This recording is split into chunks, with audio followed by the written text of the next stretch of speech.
Hi there, this is Erin O'Toole, leader of Canada's Conservatives. I'm glad to welcome you to our telephone town hall tonight in Newfoundland and Labrador. We're also live on Facebook. Tonight we're talking about your choice in the election. This election is about who Canadians trust to secure the future of our country. You'll have the chance to ask me any questions about Canada's recovery plan, our plan to get the economy back on track. If you have a question for me, Erin O'Toole, leader of Canada's Conservatives, please press *3 right now. Or if you're watching on Facebook, put in a question in the comments below.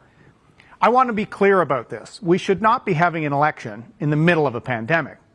A leader would be thinking about how to meet the threat of a Delta-driven fourth wave, how to secure our recovery, how to tackle highly impacted sectors, how to tackle skyrocketing costs of living for many Canadian families.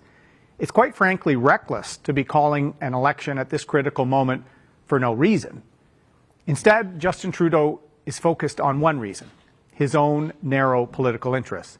After years of over-promising and under-delivering for Newfoundlanders and Labradorians, Mr. Trudeau thinks he should be rewarded with the majority. There are 4 parties on the ballot, but there are only 2 choices: Canada's Conservatives or more of the same.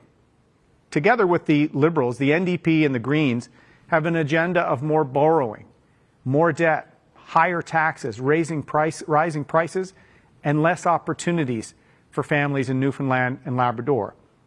But Canada's Conservatives will stand up for hardworking Canadians and their families from coast to coast to coast. That's why we're running on Canada's recovery plan that I launched today.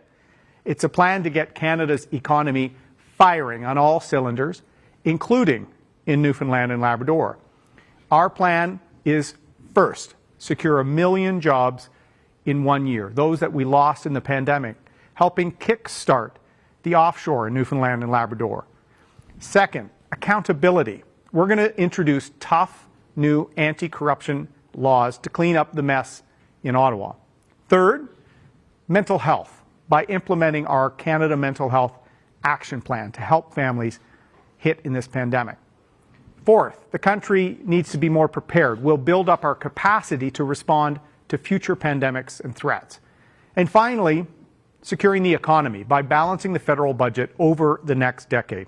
If you have a question about any of these 5 pillars, hit *3 to ask me live. Erin O'Toole, leader of Canada's Conservatives, being accountable to you. Canada's recovery plan includes a detailed environmental plan that will empower Canadians to make greener choices and reduce emissions to meet our Paris targets without impacting jobs and investment.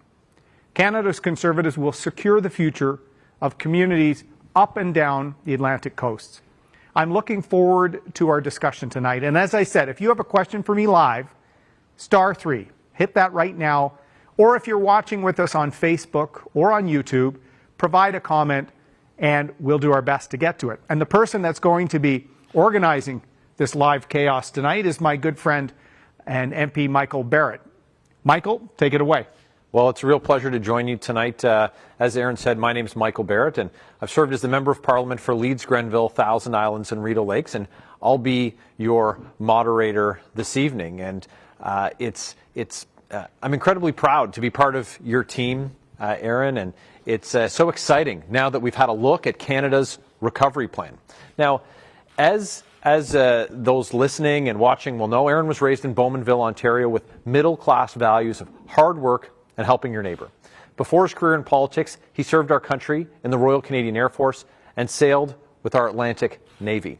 Now, Erin, you told me that you're pretty sure you're the only Member of Parliament to land on the Hibernia platform. And with Canada's recovery plan, Erin O'Toole will stand up for the people of Newfoundland and Labrador and fight for Canadians everywhere. This telephone town hall is about to start. So as Erin said, press *3 if you want to ask him a question. And if you're watching on Facebook or YouTube, comment below to ask that question. Again, if you have any questions for the Leader of Canada's Conservatives, Erin O'Toole, press *3 now if you're listening.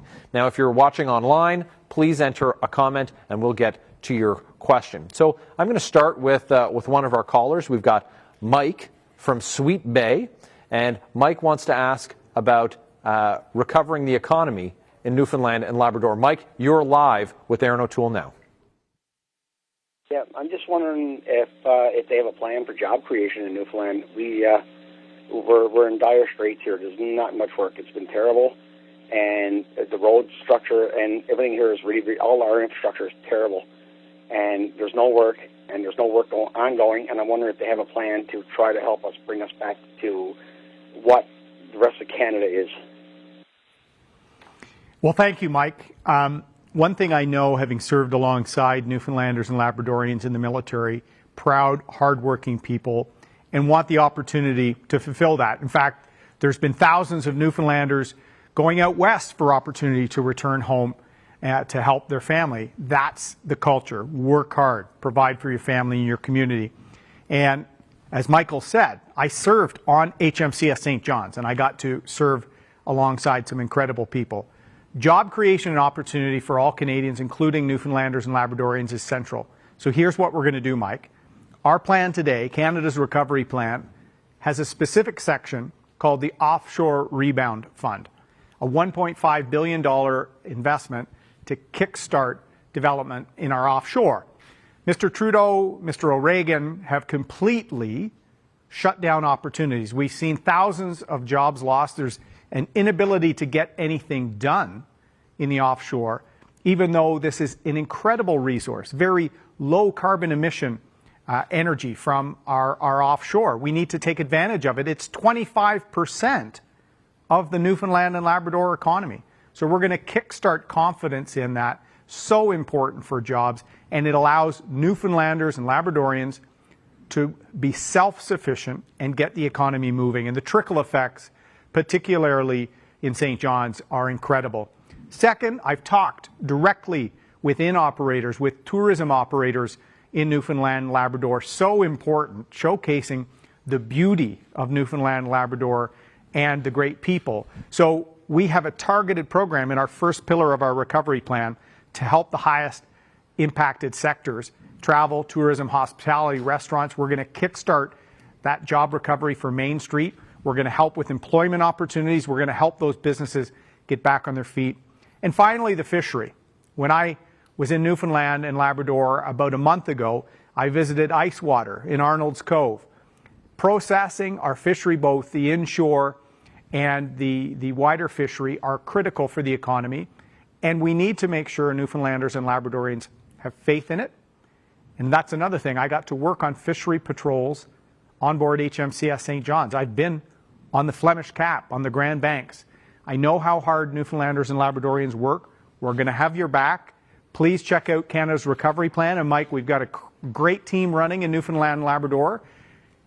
You deserve a voice, and you haven't had that with the Liberals. Well, thanks for that, Erin, and thanks for that great question, Mike. If you have a question and you want to ask Erin O'Toole, Leader of Canada's Conservatives, press *3 now. The next question comes from Robert, who's wondering about the Conservatives' plan for seniors. Go ahead, Robert. You're live with Erin O'Toole now. Hello, sir.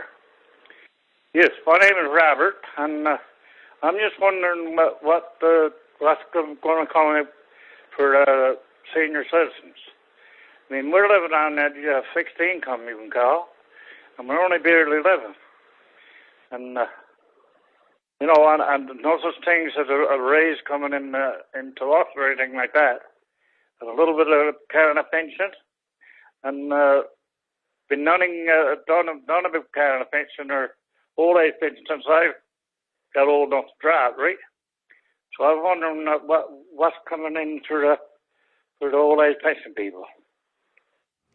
Well, thanks, Robert. We have to be there for our seniors. You know, they built this great country, and we need to make sure that we're there for them, particularly vulnerable seniors that are having trouble keeping up with the cost of living. We've seen inflation become a problem for the first time in decades. Mr. Trudeau's spending, some of the economic decisions that are hollowing out jobs are also at the same time driving up costs for home heating, for food, for groceries. We need to tackle this.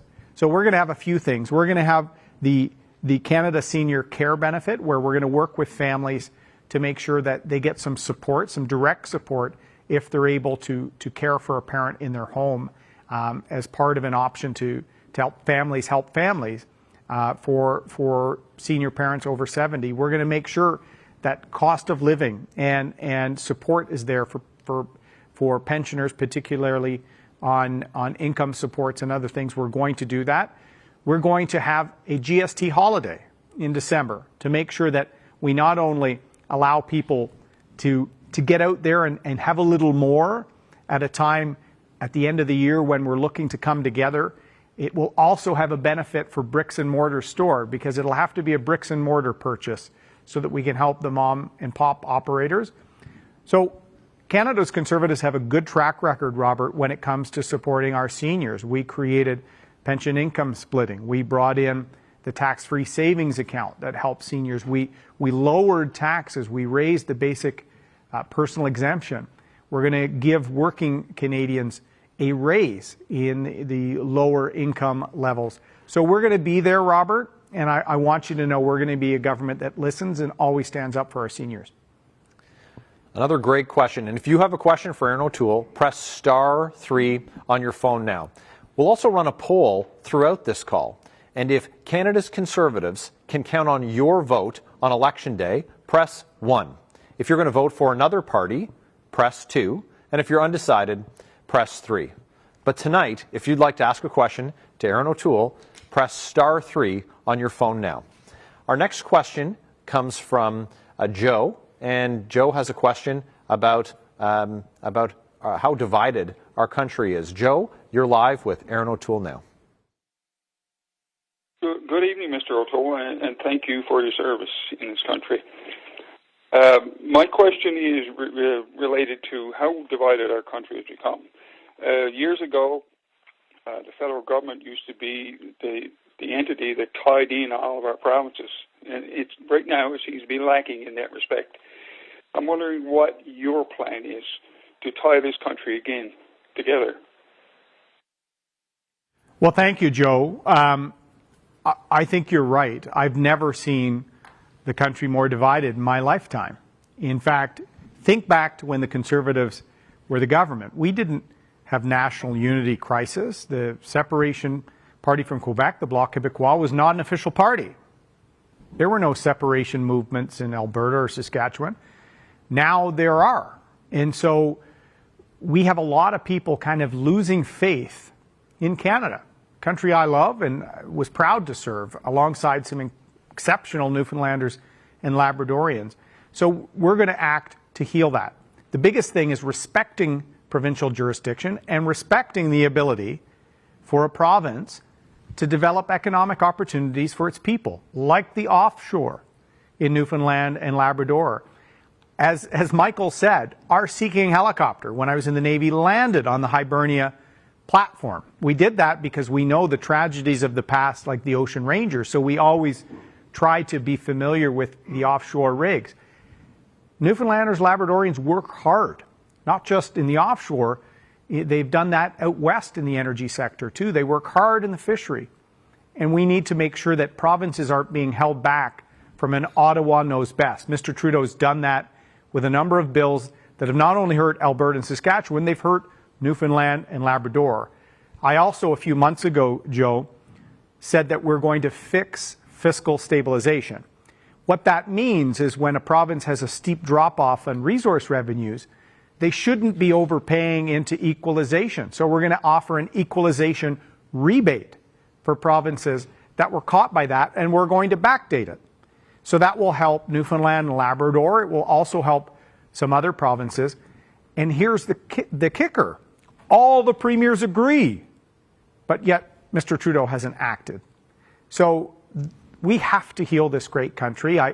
I've served the country my entire life in uniform, as a volunteer in the private sector, and now in Parliament. I think Canada's best days are ahead of us, Joe, but we have to work together. We have to respect one another, and we need to get the country back on track, and that's exactly what our recovery plan will do.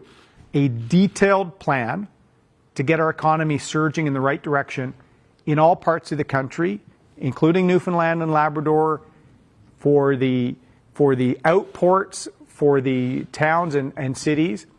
Check out the plan. I hope we can earn your vote. If you have a question for Erin O'Toole, press *3 on your phone now. Our next question comes from Annie, and she has a question about how we're going to keep youth in Newfoundland and Labrador. You're live with Erin O'Toole right now, Annie. Hi, Erin. Hi, Annie.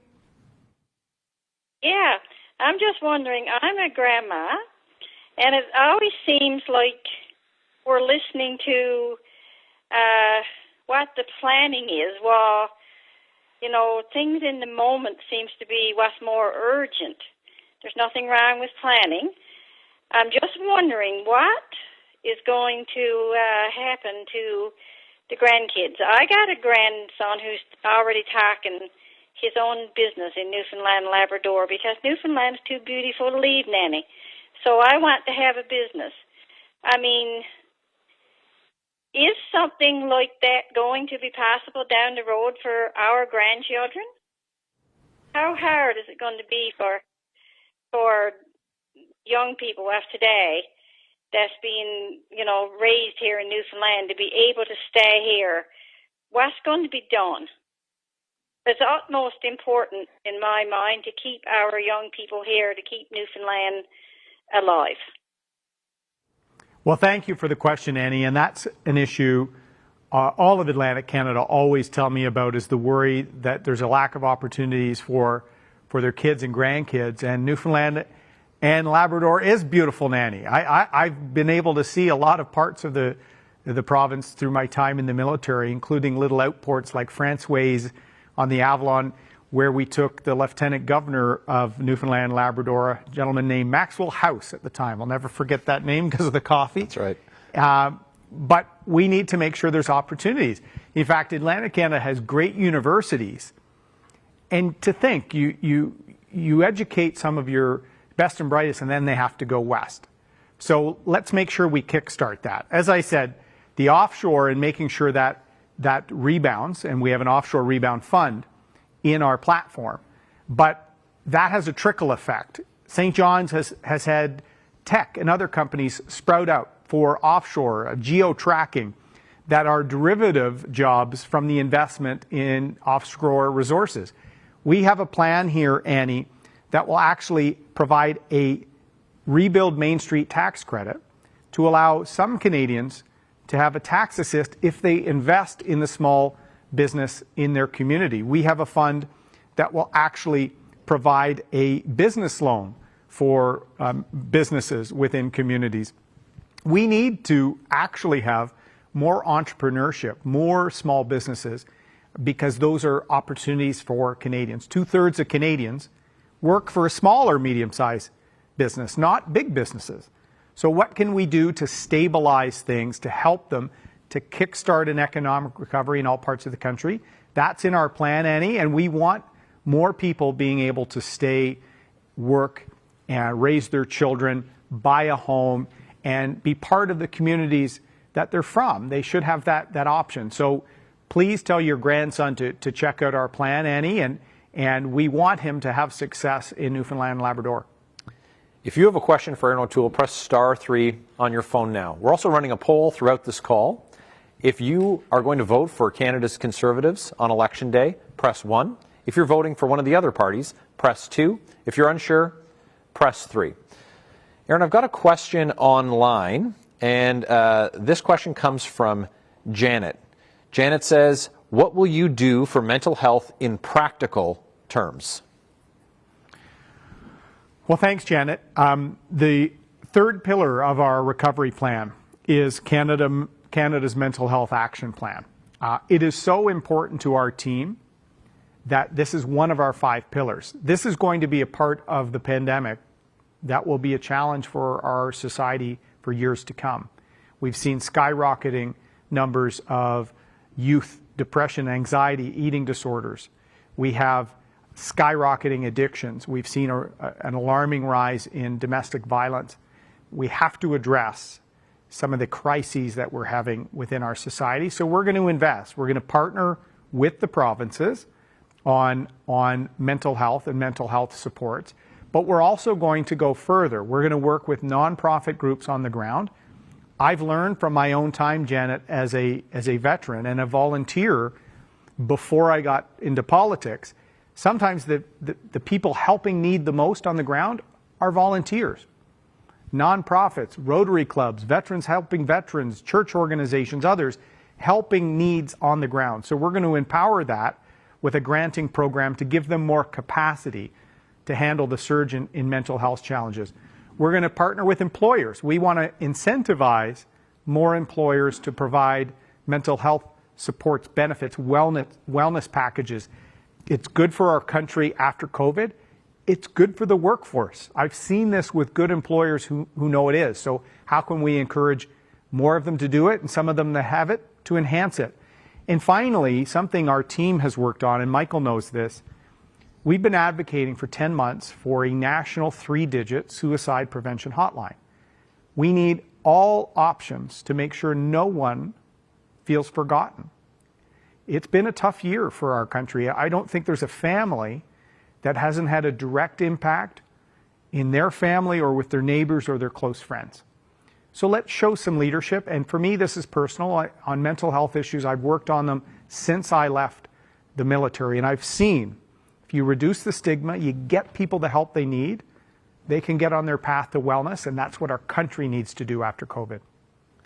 If you have a question for Erin O'Toole, press *3 on your phone now. Our next question comes from John, who's been in the fishing industry for 30 years, Erin, and he's got a question about local control. And so, John, you're live to ask your question with Erin O'Toole now. Good day, Mr. O'Toole. First, I'd like to thank you for your service to our country.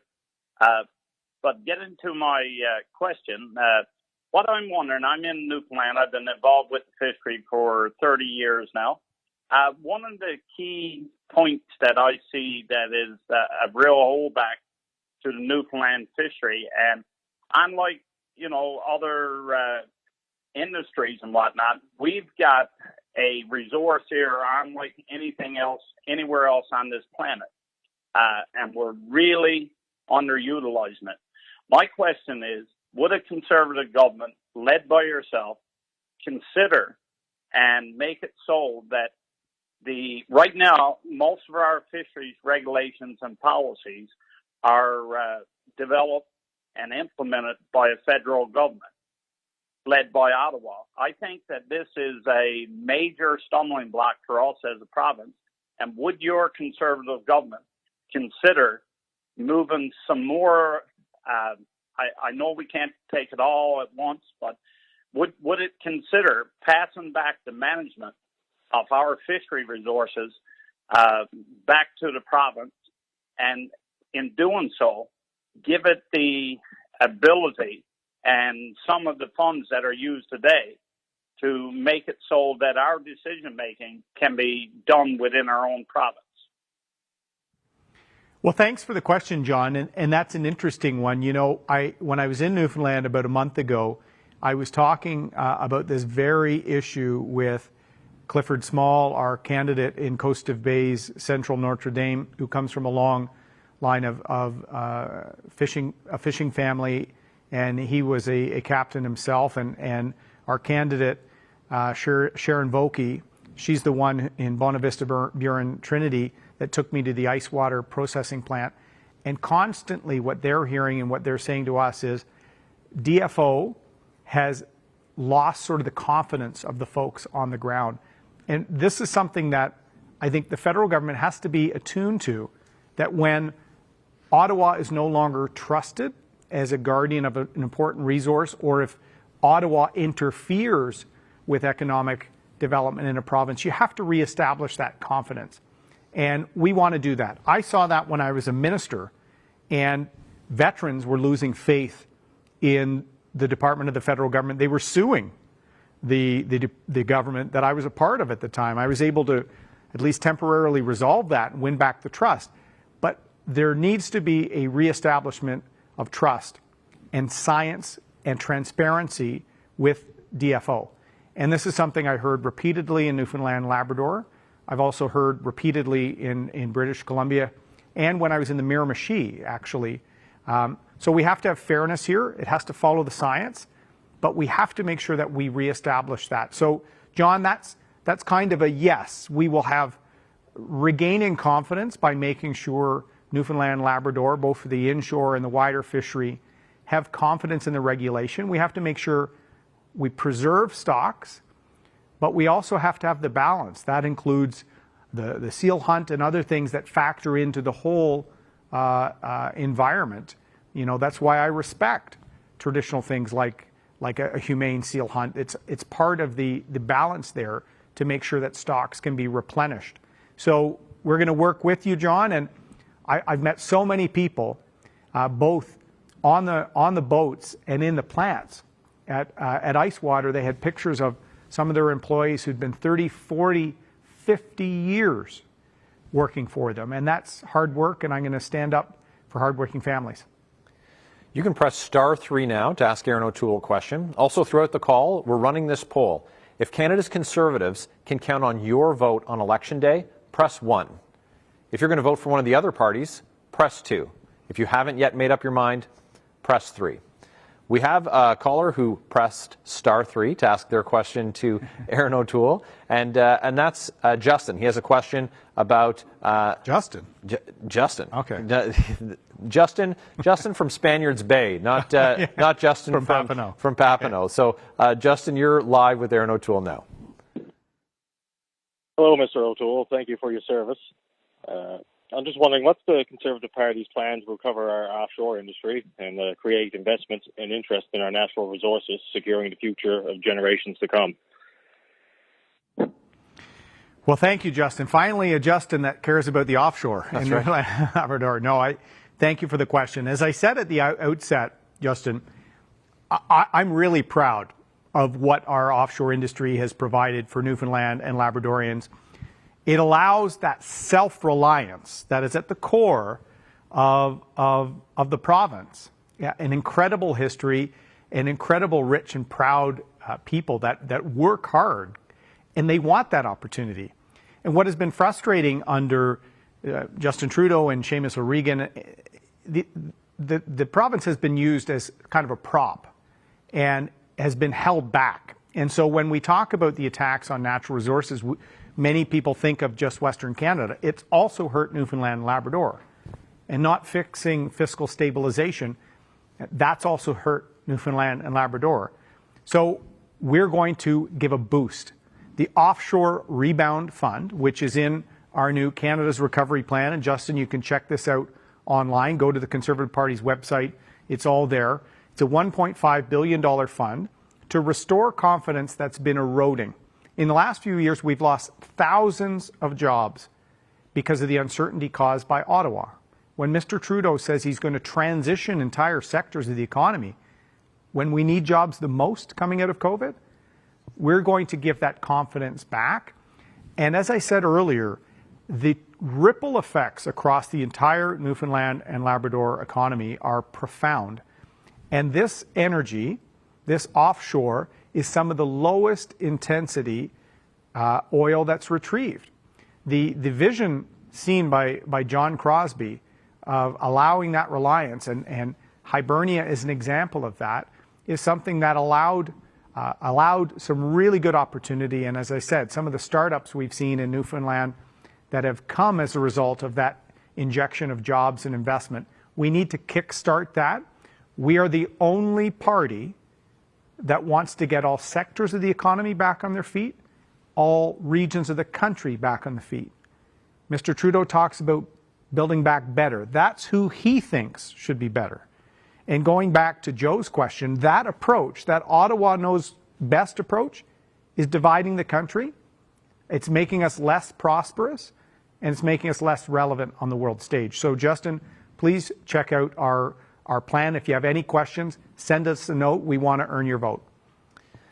Our next question comes from an expert in the healthcare industry. Kimberly is a nurse, and she's got a question about healthcare in Newfoundland, Labrador.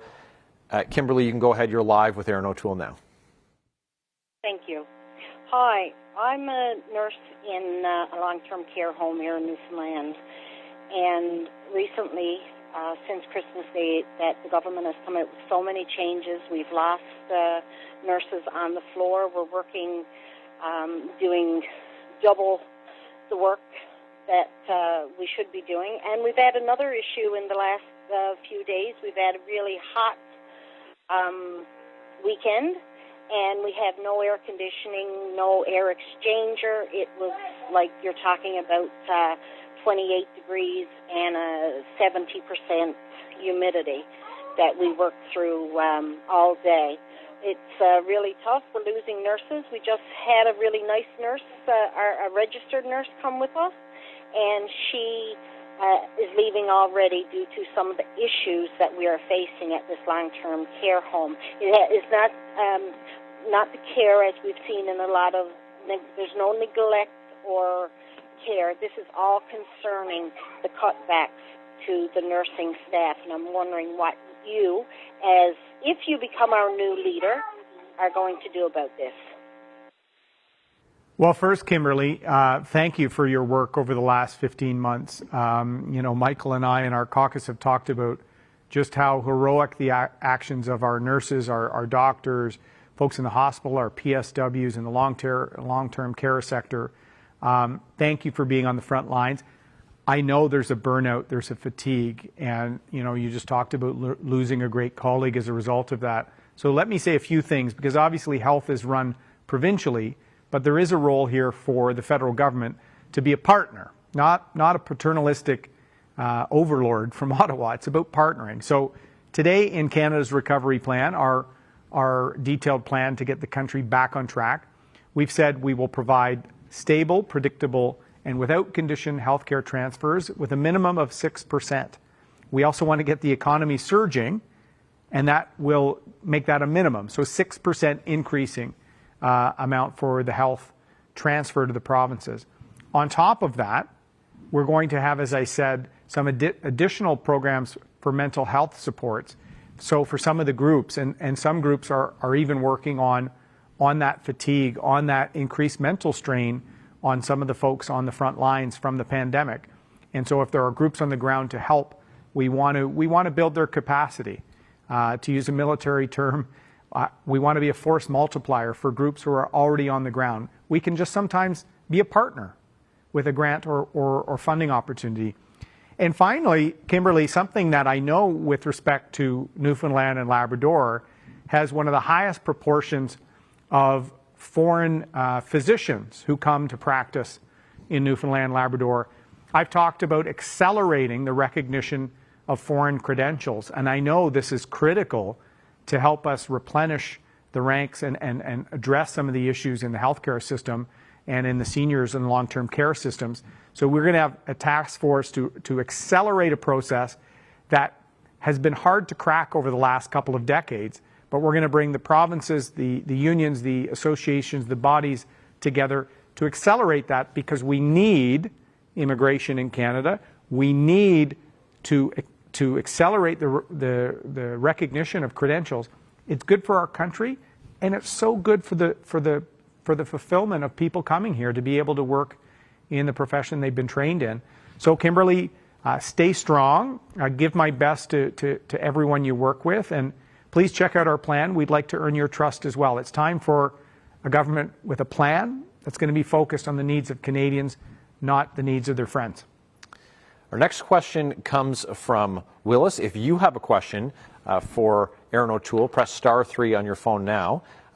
Willis has a question about keeping promises. So Willis, you're live with Erin O'Toole. Go ahead with your question, please. Hi, Willis. Willis, you're live with Erin O'Toole. You can go ahead with your question. Yes. I'd like to know what you got for seniors, because we're not getting enough to live on. Well, thanks, Willis. Robert asked earlier about seniors. We have to have the backs of seniors, and the inflation we're seeing, driven by Mr. Trudeau's spending, and the lack of opportunity in some parts of our economy is making the cost of living hard for seniors. We see rising costs on the essentials, and we see income and senior support programs flat. So we're going to try and make sure that there's always a way to keep up with the cost of living. We're going to give an injection for seniors' care and for families that can help a senior live within the family. We're going to have a Canada Senior Care Benefit. We're going to try and make sure that taxes stay low, and we provide supports for low-income seniors as well. And this is another reason why we have to be a partner on healthcare.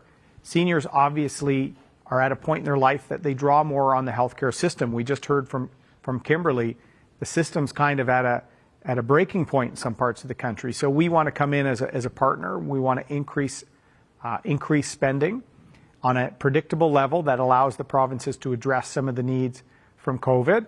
And the fourth pillar of our Canada's recovery plan is to be more self-reliant as a country, to secure capacity at home for vaccines, rapid tests, other things we need to keep our country safe, but particularly seniors who were a vulnerable population. We saw just complete tragic cases in the first wave of the pandemic. So we've got a very comprehensive plan that's looking at getting our economy booming again so that we can actually make sure we have enhanced programs to care for folks, particularly seniors at the margins.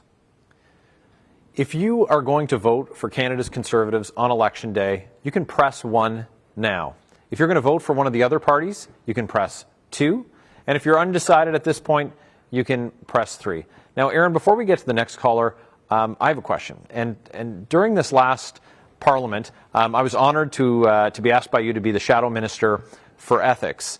And I'm very happy to have had the opportunity, but I've got to tell you, I think I was one of the busiest shadow ministers on the front bench because we were dealing with, as you know, a prime minister who was, twice found guilty of breaking ethics laws, the first prime minister in history, and Canada's recovery plan. How are we going to restore Canadians' confidence in parliamentarians and their democratic institutions? Well, thanks, Michael. You did a great job. The two busiest people in Ottawa under Mr. Trudeau in recent years has been you, our ethics critic, and the ethics commissioner themselves, the various one.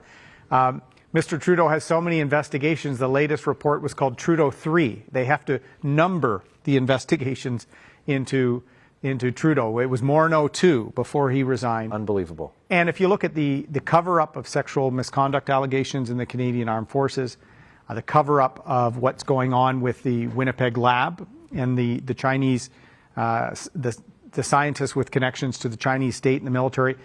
Mr. Trudeau's covering that up so much, he's going to court to defy the will of Parliament to keep his secrets. I'm actually going to intervene to stop that.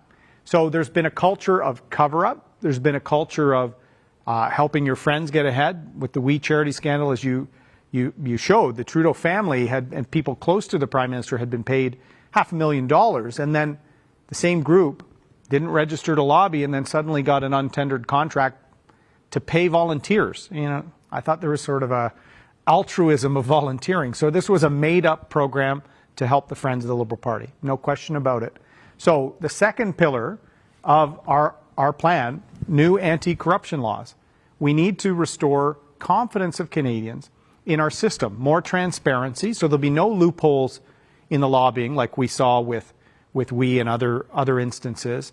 There'll be actual penalties, serious penalties for serious breaches of ethics laws. You want to know why there's repeated investigations, Mr. LeBlanc, is because there's no accountability. So more than a $200 fine?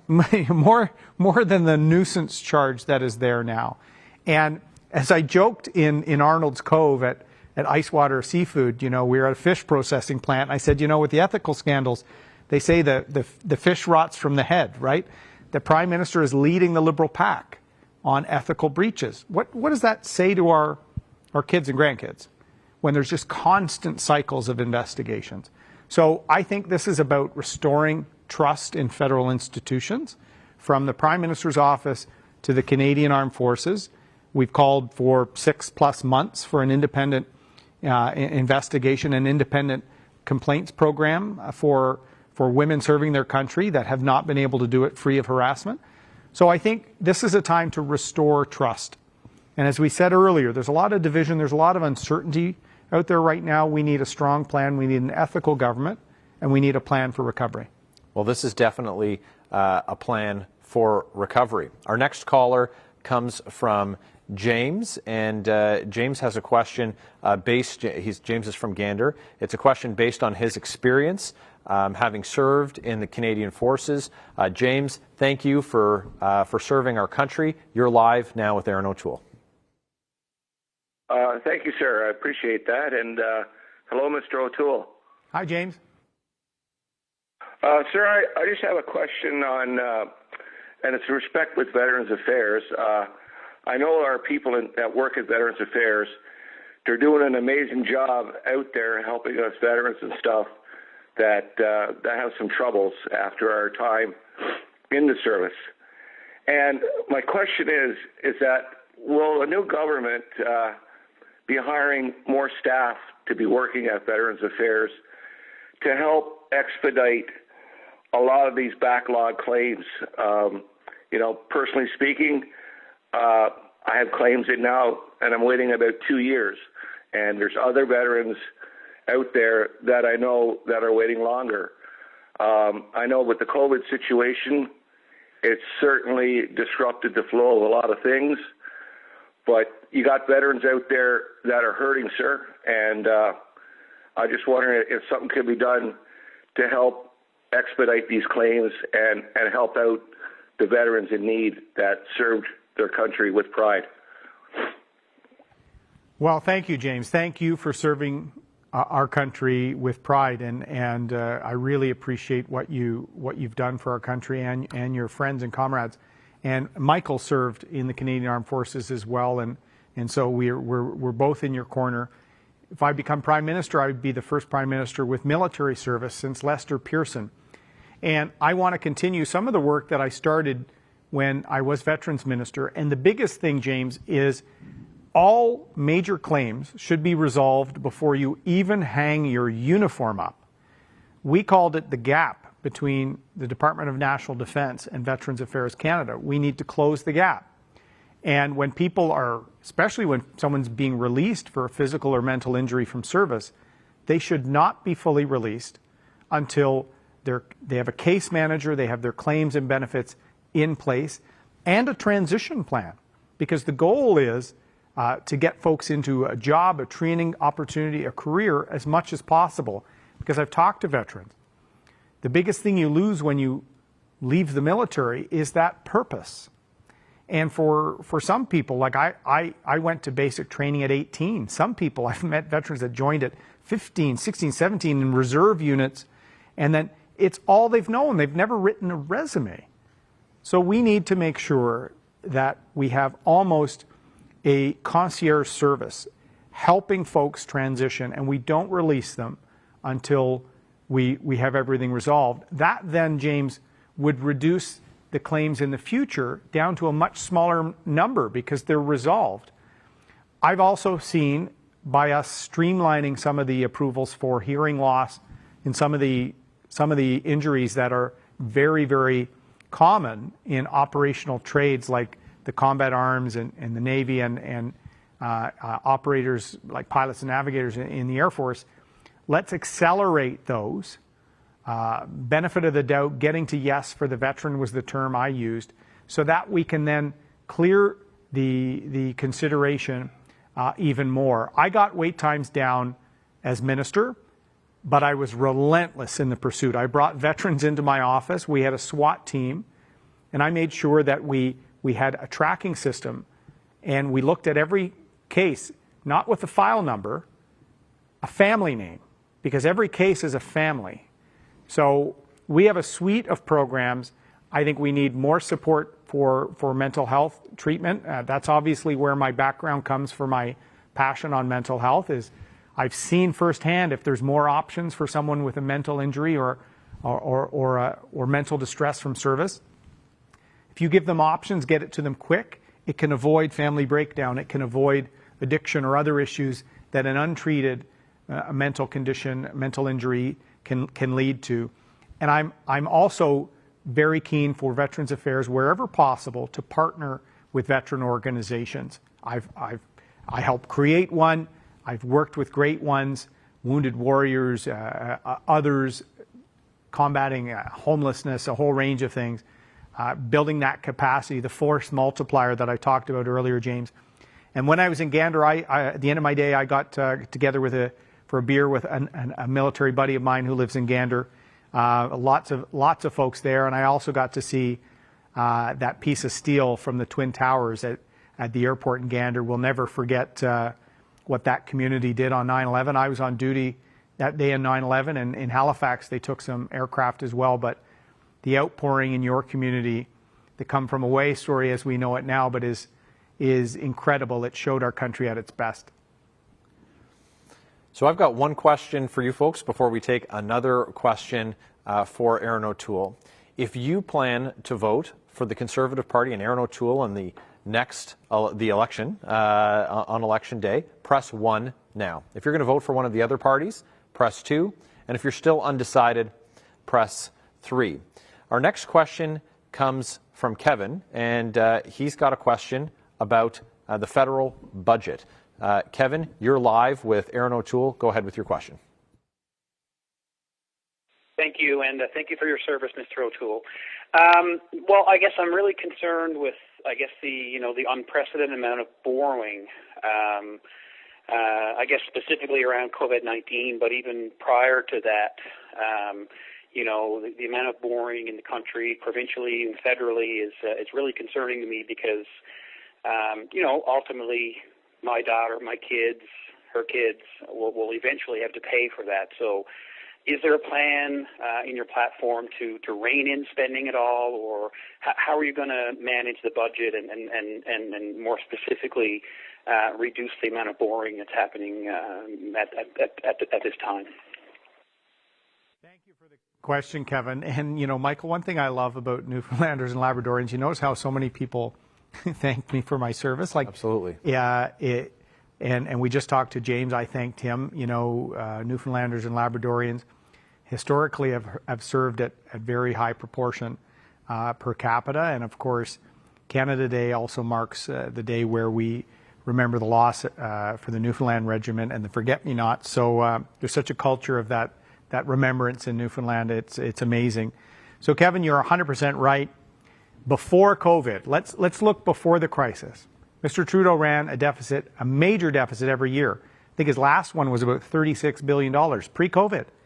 This from a prime minister who promised never to run a deficit more than $10 billion. He never got close to $10 billion. It was mainly in the $20 to $25 billion range in good economic times when there were strong employment numbers. And he was raising taxes. This person, the prime minister who said budgets balance themselves, the PBO, the Parliamentary Budget Officer, said, in 2070. That's unacceptable. And as you said, your kids, our kids, my 10-year-old son, our 15-year-old daughter, they're going to be burdened with Mr. Trudeau's failed leadership. So what we've done coming out of COVID-19, and this is in Canada's recovery plan, Kevin, our fifth pillar is getting the budget back into balance over the course of the decade. Why have I chosen that? Because we have to get the country working again. We have to help people. We have to make sure that we help highly impacted sectors like the tourism sector in Newfoundland Labrador. So important. All Canadians, well, especially outside of the province, know those iconic photos of the whales and the icebergs and the sheets blowing in the wind. Like, there's such an amazing tourism. Fogo Island, it's world famous for its hospitality. It's decimated right now. So we have a Kickstart accelerator in there, a job surge plan that will help people get back to work. We will rebuild Main Street. We will have a Dine and Discover program where we're going to actually let Canadians travel and explore this amazing country and get a tax rebate over what they explore next year when we can get out and help those businesses explore the True North strong and free. And that will kickstart our recovery. So I make no apologies for the fact that we're taking a very balanced and reasonable approach by helping people get back to work, helping restore small businesses in crisis, helping with mental health and giving the provinces the capacity to deal with being prepared in their healthcare and long-term care systems, building up that capacity for domestic vaccines and other items, and balancing the budget. That's important. But in the short term, we're here to get the economy surging, get people back to work, heal the division in our country, and be prudent. As you know, the Conservative government got back to balance over the course of 5 years from the 2008-2009 global recession. That was done keeping taxes low and focusing on economic growth. We're going to do that again, but over a longer term because the challenges are larger. But Kevin, I'm very optimistic that if we can get the offshore going again, if we can help highly impacted sectors, I've launched some really innovative policy for startups and helping them scale up in Canada. I think we can surge the economy in all sectors and in all regions and take a 10-year plan to get the budget back into balance, but actually deliver. Mr. Trudeau promises balanced budgets, safe drinking water, ethical conduct. Everything he promises, he doesn't deliver on. This is our commitment. This is our promise.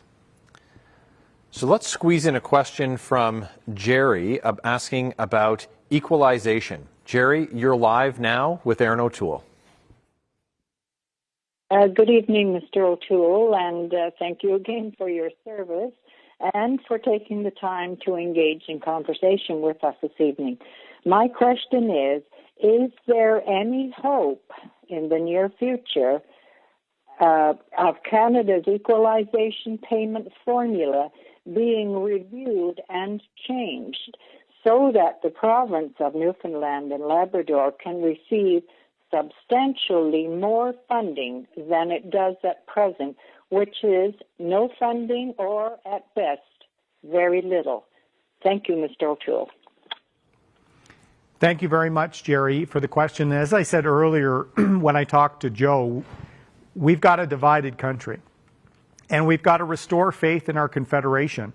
I was in St. John's. I sailed through the Narrows and was there with HMCS St. John's for the 50th anniversary of Newfoundland Labrador joining Confederation. They called it Soiree 99. It was incredible to see our most recent province join our amazing Confederation. And we need to make sure we work together, we respect one another, and we respect the diversity of our economy.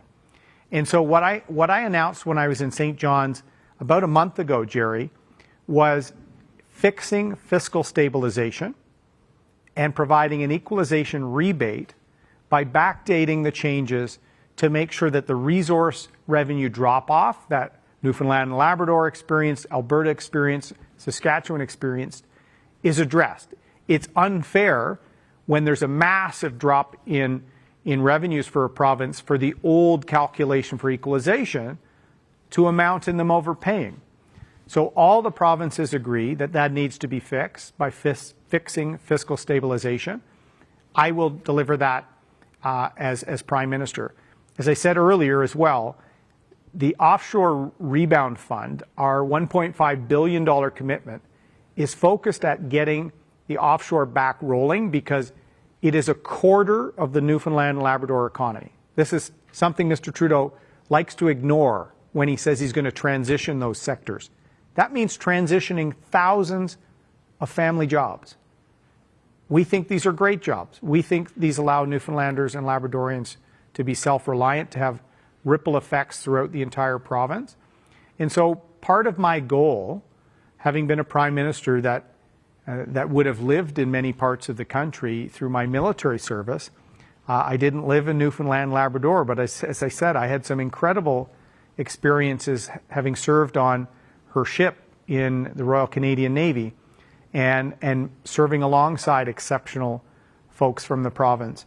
So I will be there to make sure we restore that faith in our Confederation and work together. And the equalization rebate and working collaboratively with the provinces is part of that. So help is on the way, Jerry, but Newfoundland and Labrador need real voices in Ottawa. If you look at what's happened over the last few years, it's basically been all Liberals. It's empty voices in Ottawa doing Justin Trudeau's bidding. I want strong people like Clifford, like Sharon, like Carol, like Matthew, like Shane, like our candidates from across the province fighting for you in Ottawa. And I'm hoping to earn your trust, so check out our Canada's Recovery Plan. Well, thank you so much, Erin. Our Conservative team is absolutely ready to deliver on Canada's Recovery Plan and stand up for hardworking Canadians and their families.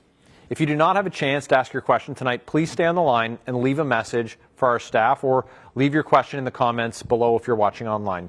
Your question is important, and we'd like the chance to respond to you. Erin?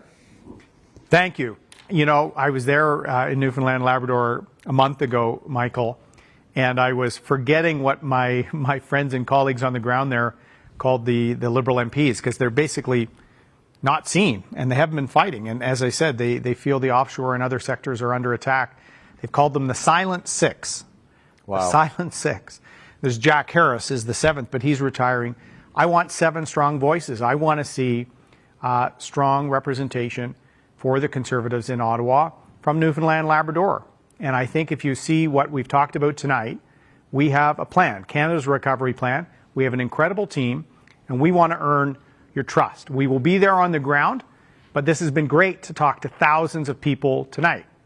Too many Canadians have been completely left behind by the Silent Six, the Liberals in Newfoundland Labrador, but also the NDP and Greens who don't support your economy. It's time to get Newfoundland and Labrador's economy back on track so that together, all provinces, everyone in Canada, can secure the future after a difficult 15 months for our country. So thank you for letting me into your home tonight. Thank you to the exceptional Michael Barrett, who will be once again busy on the ethics file, I'm sure, in the coming days and weeks. Please check out our website. Look us up on Facebook, Twitter, YouTube, Instagram. Please download Canada's Recovery Plan. It is flying. I've heard the downloads were being overwhelmed at first, but please check it out. And if you have any questions, get them to us. And make sure we work together to secure the future. Good night and be well.